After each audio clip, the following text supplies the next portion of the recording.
Vanessa Brumwitz here. I hope you're having a fabulous day. Listen, today I want to show you a strategy that you can use so that you can get out of that e-learning hamster wheel, the content production wheel, and actually do things that mean something and actually impact people in the right way. And don't waste your time, because that's one of the things I think that happens to us is we get enamored with technology, or we think that technology is going to be a fix for us, and we end up spending huge amounts of time on things that don't matter, and you're just constantly questioning yourself, does this matter? So first, and I'm going to give you one big tip and then just a strategy on how to do it and how to implement that today, because that's one of the things I want us to start doing is implementing, not researching, not looking at stuff that's going to give us more reasons to do something, but actually do something, test it out, and actually apply. So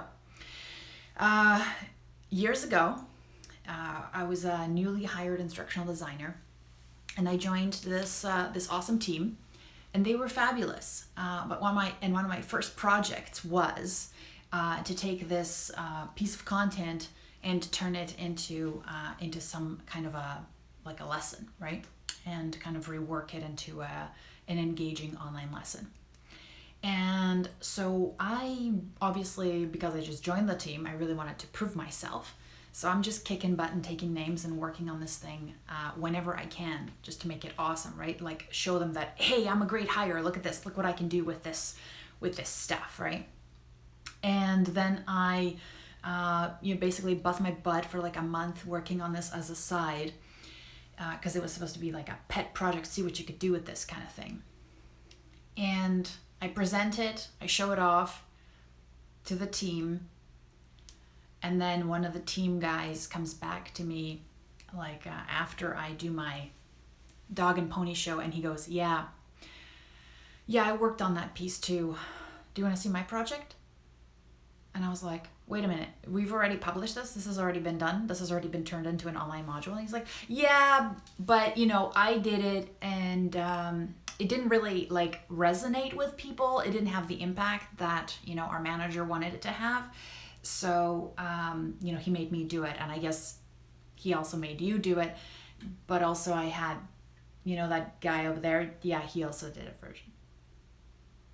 So I really felt crushed.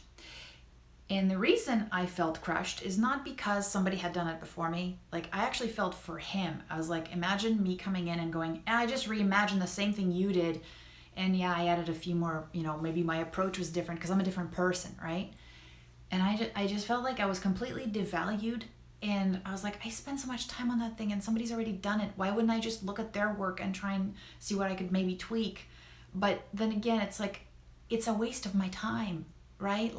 And that's one of the things that I think happens is we keep on going back or reinventing things that we don't need to reinvent. At that point I was thinking, is there something you're trying to believe that maybe you're original in some way, that you're you're going to have this magic impact. But guess what happened with that piece that I produced? It had the same effect that his piece did, that the guy's before piece did. The same content, just, dressed up more fancy. And I feel like that's a lot of our industry, is the same content, just dressed up more fancy. And we're all wasting our goddamn time dressing up content to make it more fancy, and it's already good. So what is it that makes somebody want to look at it? And it's not gonna be, I used to think it was like a marketing campaign, hey, you need this. But that's have you ever gotten advice from a relative and actually implemented it? No. Why? Because they're your relative, right? So it kind of falls on deaf ears. Sometimes what will happen too is I'll have a book and I'll read it and I'll be like, oh yeah, that was okay. Then I'll come back to it 2 years later, but now something has changed in me and I see the value of that piece of info. And I was like, where was this? I can't believe this was sitting on my bookshelf this whole 2 years and I didn't even get it. That's when the student is ready, the teacher will appear, right? But the thing is, we're not in that business. We can't be like, okay, well, we'll give them 2 years. There's the LMS full of awesomeness. Hopefully they figure it out, because they're not really, they could really be doing this better. let's see how long it takes them to figure out that they should be getting better at sales or communication or leadership, right? We don't have that luxury, and neither do they. Our job is to make sure that they get it done and learn and get the value, right? But it's not going to be through reimagining the content again, because a book is a book is a book. You know, as far as the type, you could change the font size, but it'll still be a book. And if it's a good book and it's relevant to you, you will get the value from it. So one of the things that really made me angry a little bit, right? This waste of time, of course. Now, if you've ever been in a situation like that, I'd love to hear your comments. By the way, I do read all the comments and I reply to those that I think I can add value to. So if you've ever had a tough situation like that, or been in a process of redesigning somebody else's content over again, I'd love to have a heck yeah or yeah in the redesign club myself. So by the way, before I forget, for more of this and actually to learn more about my strategy about designing interactive storytelling and scenarios, go to elearningsecrets.com. So how do we approach this, right? I'm banging my head against the wall. How do I get out of this conundrum? I don't want to do this anymore. I don't want to reimagine other people's content and dress it up in different kinds of basically dresses, right? Well, guess what? So yesterday, what I talked about really is this idea that people are in a learning continuum, right? They're on 4 levels, right? And this is what, like, for me, kind of like went bing, like, hello, this is it. This is what I've been struggling with. And today I want to show you how to fix it. So yesterday what I talked about is a continuum, right? And you've heard probably of this before. If you haven't, that's great, you're here, because this is going to help you. So the continuum is like 4 stages, right? And it's incompetence,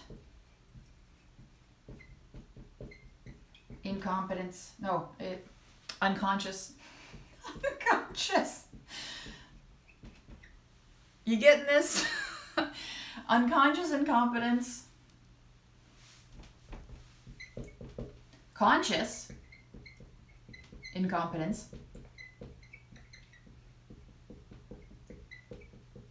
Guess what the next one is? Conscious competence.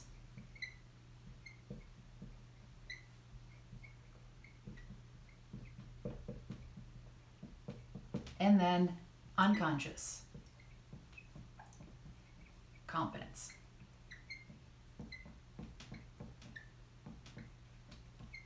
Can you even see that now? Yeah, it's okay. It's there.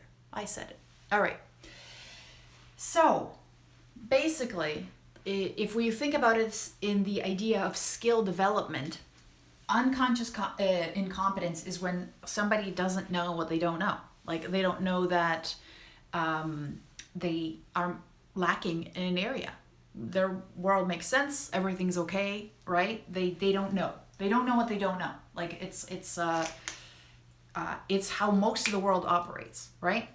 That's why YouTube is out there with all these instructional videos for free, and most people don't know how to budget their budget because they don't know that there's a different way than they've been doing it. Everything's okay.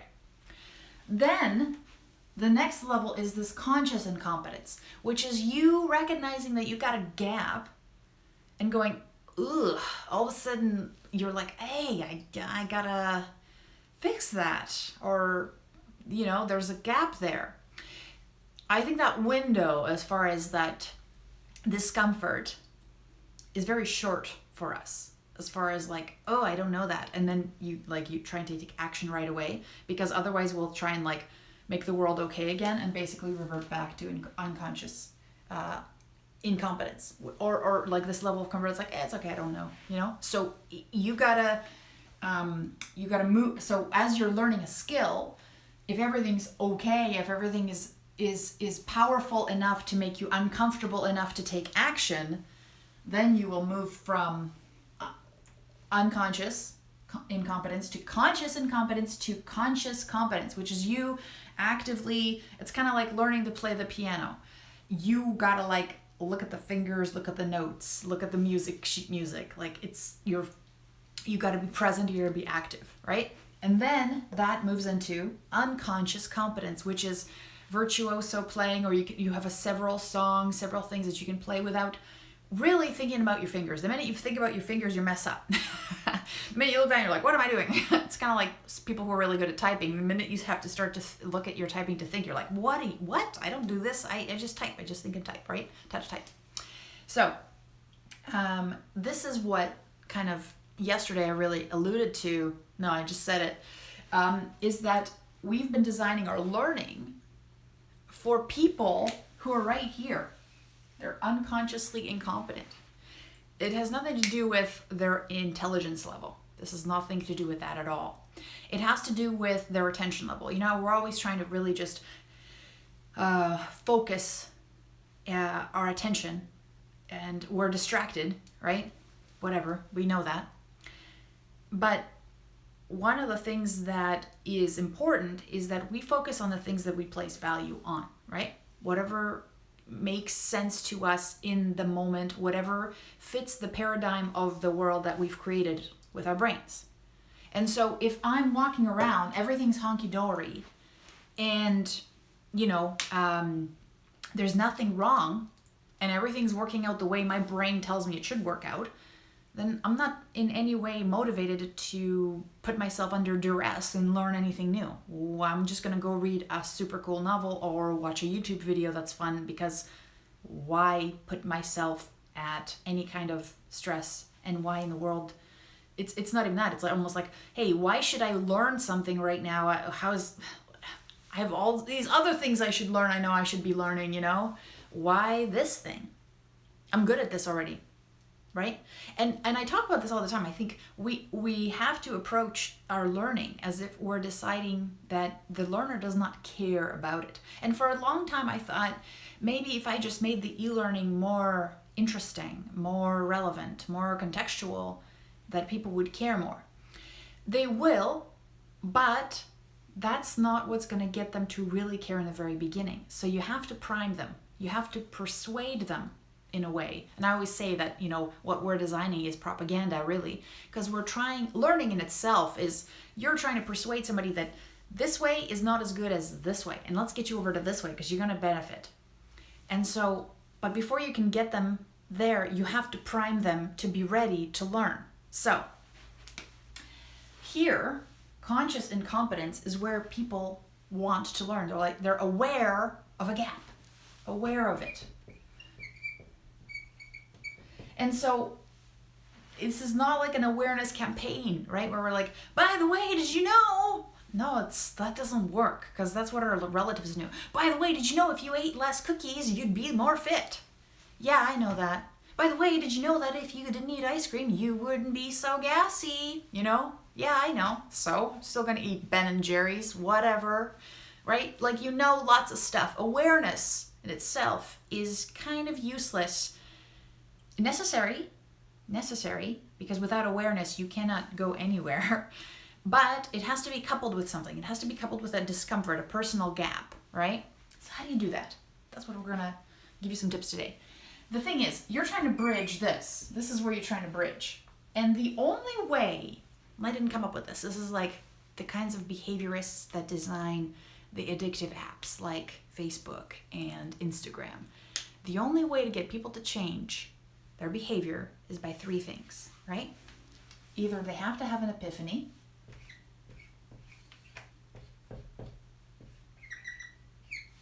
an aha moment, or they have to, you have to change their environment.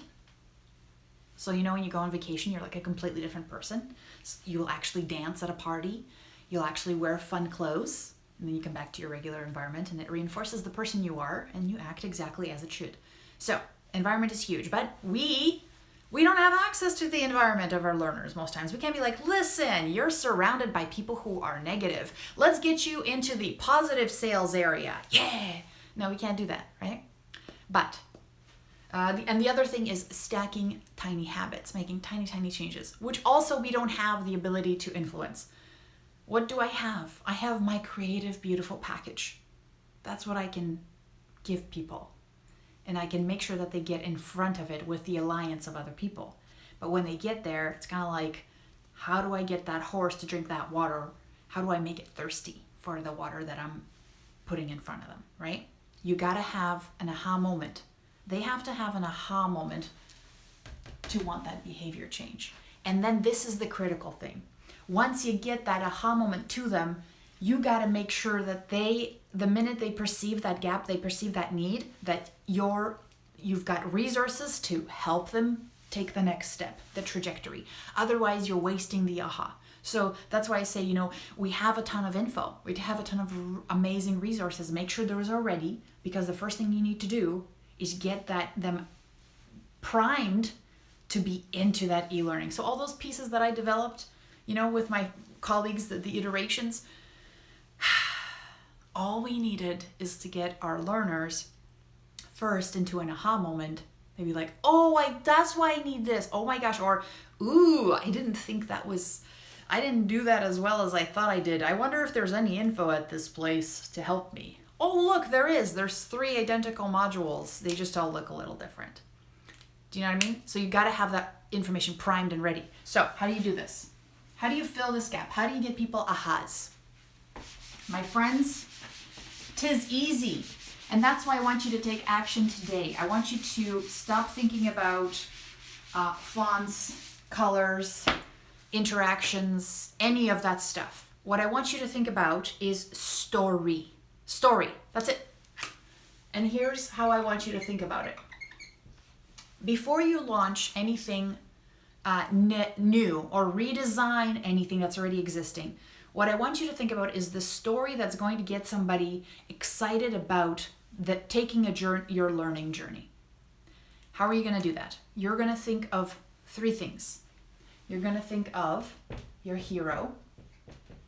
And usually your hero is the person who exemplifies your perfect learner. Who's that going to be?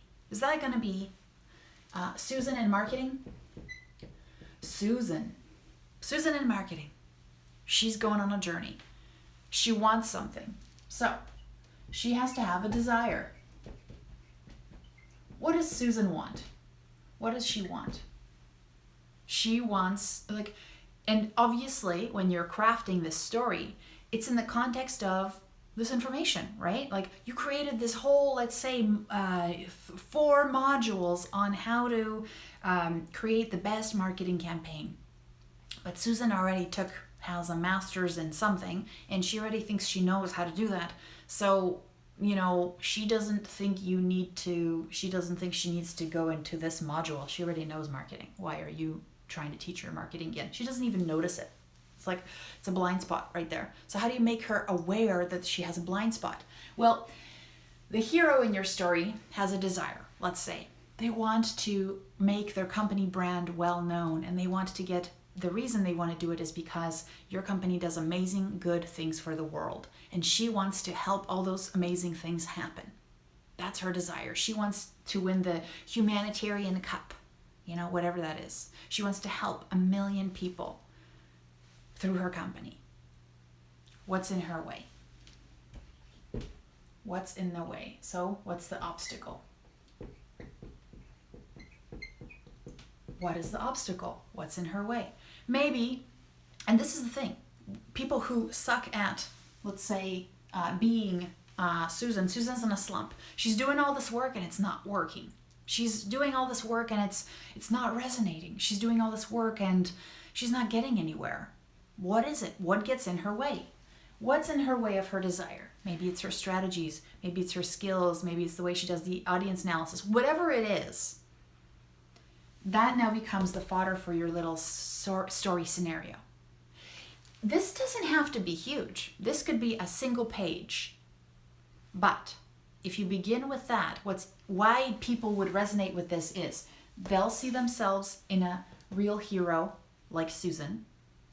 They'll see her desire and maybe be like, hey, that's cool. That's a good goal. Yeah, I agree with that. That's awesome. Go for it, Susan. And then the obstacles, they're gonna be like, there's gonna be 2 camps, right? One of them is gonna be like, yeah, I already know that stuff. Of course I can ace this. This is gonna be easy. I'm gonna tell her exactly what to do and she's gonna figure it out and it's gonna be easy. Or, I think I know what to do. Oh my gosh. Okay, I'm making those mistakes.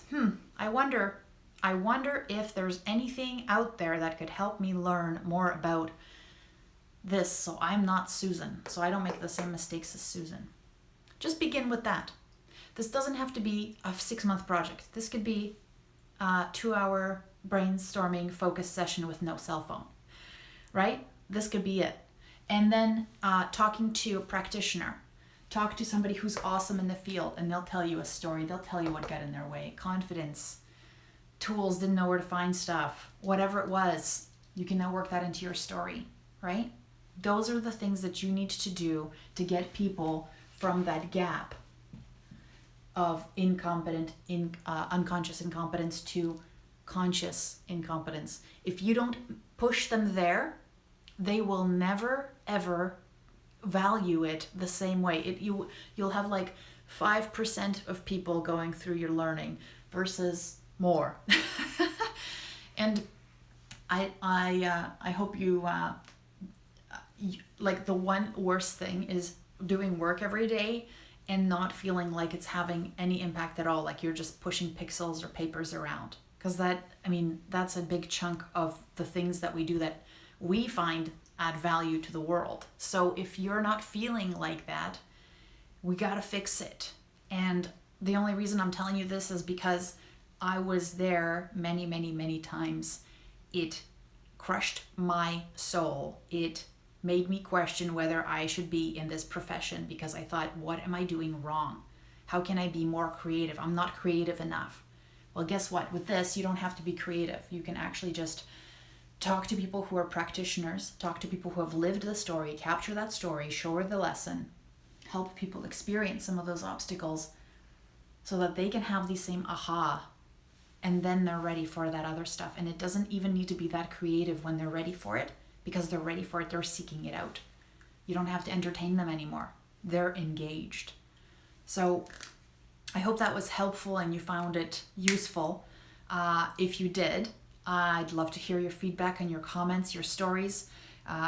Every one of them I read, and some of them are just fabulous, and they really share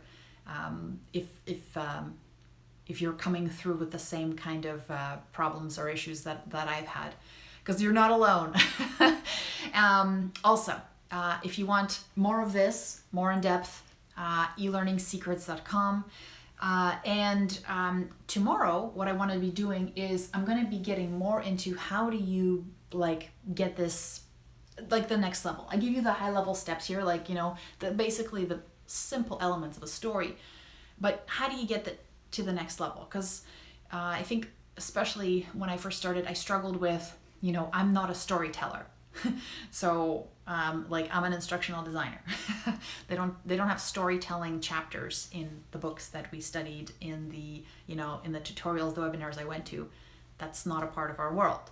So how do I go, somebody who's not classically trained in any storytelling or novel writing, to somebody who produces these on a regular basis without feeling painful and actually feeling kind of exhilarated when they get launched, because I'm like, I know this one's going to be have a good impact because it's got a great message and it's a good journey. And I know it's based on the real world out there of people who are doing this work, right? How do you do that? So tune in tomorrow around this time to get more of this, okay? And if you enjoy this, share it, like it, bump it up to the top. This helps me with my, that way gets the message out, and it puts me ahead of other kitty videos and puppy videos. All right. Have a wonderful rest of the day. Thanks for sticking around. I appreciate you. Have a great day. Bye.